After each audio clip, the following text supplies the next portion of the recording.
সবচেয়ে সুন্দর এখানের মেঘগুলো, একদম মানে পাহাড়ের উপরের মেঘগুলো দেখতে যে কি ভালো লাগে।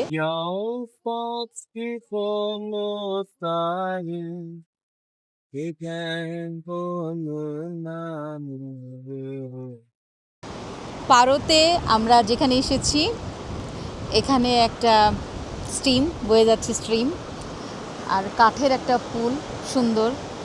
এই যে দুর্গটা দেখা যাচ্ছে জং, তার ওপরে যেটা সেটা এখন ওয়াচ টাওয়ার হিসেবে ব্যবহার করা হচ্ছে। এই যে এটা, ওরা ফোর্টকে জং বলে।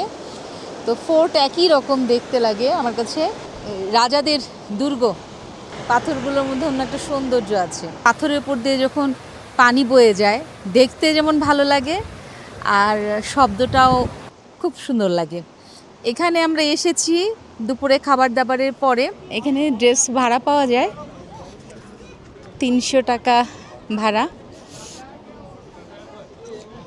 আমাদের কিছু কিছু মানুষ পরেছে, এখানকার যে ট্র্যাডিশনাল ড্রেস আছে সেটা পরে তারা বেশ নাচছে।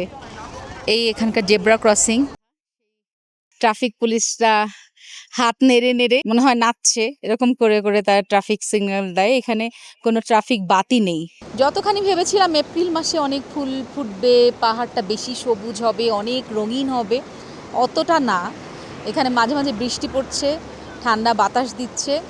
তো এটা একরকম শীতের অনুভূতি। আমি জানি না জানুয়ারি মাসে, ডিসেম্বর জানুয়ারিতে এখানে কত ঠান্ডা পড়ে আসলে।